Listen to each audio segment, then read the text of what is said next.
En noviembre de 1918, a los 4 años del inicio de la Primera Guerra Mundial, el emperador de Alemania, el Kaiser Guillermo II, se había visto obligado a abdicar.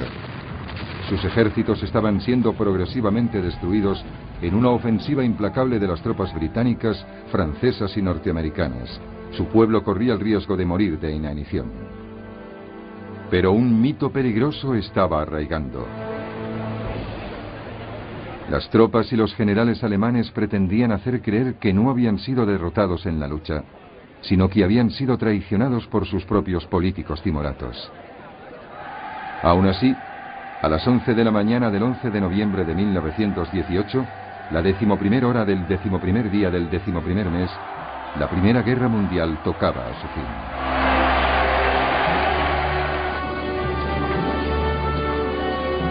El 10 de noviembre de 1919, un año después, el presidente de Estados Unidos, Woodrow Wilson, llegó a Europa con la promesa de establecer un nuevo orden mundial. Convenció a los líderes mundiales de que se adhiriesen a una nueva sociedad de naciones.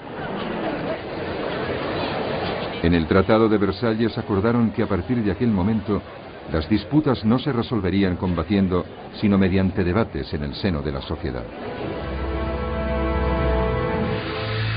Los pueblos de Europa iban a ser liberados. El aliado de Alemania, el Imperio Austrohúngaro, se desmembraría.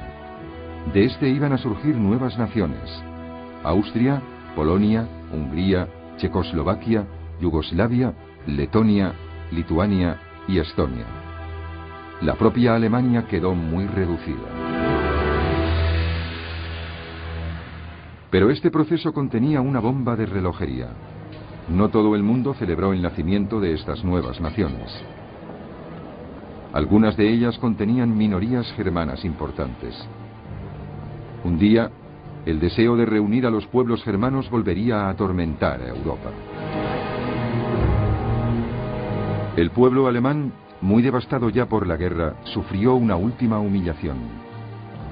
Se le obligaba a pagar la enorme cantidad de 6,6 billones de libras esterlinas en concepto de reparaciones a Francia y Gran Bretaña, una suma que Alemania difícilmente podía permitirse pagar. Pero en cuanto Wilson volvió a Estados Unidos, su nuevo orden mundial cayó hecho pedazos.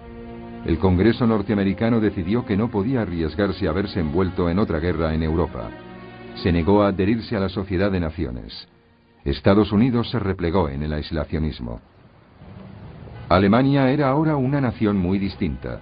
Seguía siendo el país más grande de Europa, pero su monarquía militarista había desaparecido.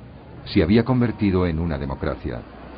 Pero su gobierno, la llamada República de Weimar, pronto sufriría una serie de reveses terribles. De repente surgieron enfrentamientos callejeros entre los nacionalistas de extrema derecha y los comunistas que intentaban iniciar una revolución. Así las cosas, en 1923, una hiperinflación que ascendió hasta el 100% en un mes, arruinó el país. Los ahorros de la gente corriente quedaron en nada. En noviembre eran necesarios 400 millones de marcos para comprar un dólar. A partir de 1924, la ayuda financiera americana le permite enderezar la moneda y pagar las indemnizaciones a ingleses y franceses, quienes gracias a este dinero pueden reembolsar sus deudas de guerra a Estados Unidos. Estas maniobras financieras relanzan poco a poco la economía alemana. En 1925 el paro disminuye un 75% y la clase media, arruinada por la inflación, comienza a ahorrar. Es el apogeo de la democracia de Weimar.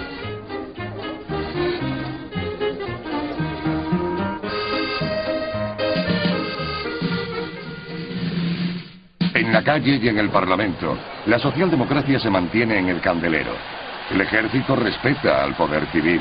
Los comunistas hablan de la unidad de la izquierda.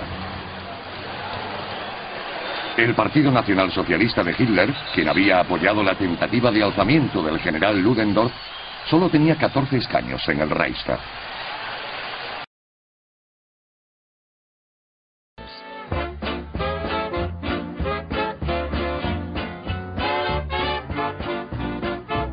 Era la época del jazz americano.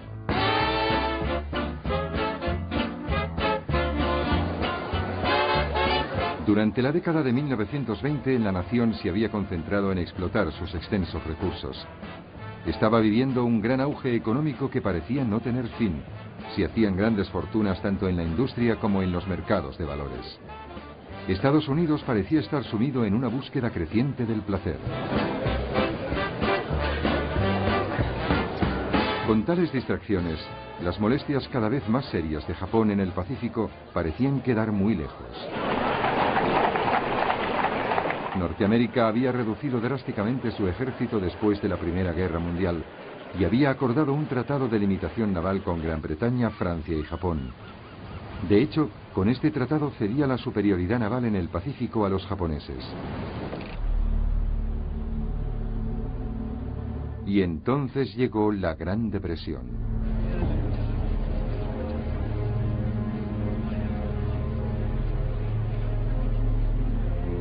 A medida que los estragos económicos se iban extendiendo, una cuarta parte de la población perdió su empleo. Decenas de miles de personas se quedaron sin hogar viviendo en pueblos de chabolas.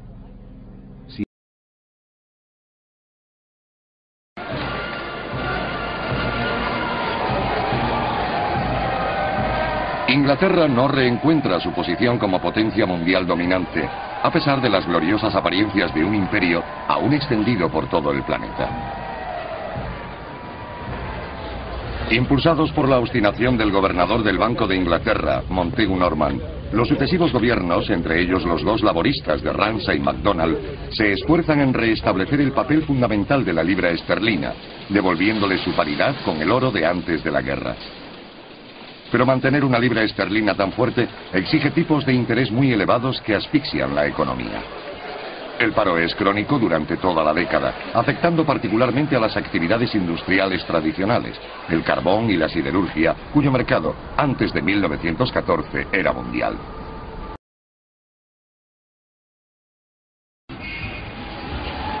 El ejemplo de una Francia que no se empeña en defender una moneda fuerte ilustra la precisión de los análisis de Keynes. Este país conoce un crecimiento constante y una débil tasa de paro resultante de las terribles heridas causadas por la guerra y de la magnitud de los daños materiales que hubo que reparar. En cualquier caso, Francia vive en armonía con Nueva York y París, convertido en centro cultural internacional, acoge en Montparnasse a los intelectuales y artistas del mundo entero que vienen a respirar el aire alegre de París. La subida al poder de Mussolini en Italia en 1922 y de Hitler en Alemania en 1933 demostró que la victoria de la democracia liberal había sido solo aparente. Las causas de la crisis de la democracia fueron varias. La exacerbación del espíritu nacionalista de los pueblos afectados por los ajustes territoriales y el pago de grandes sumas de dinero en concepto de reparación.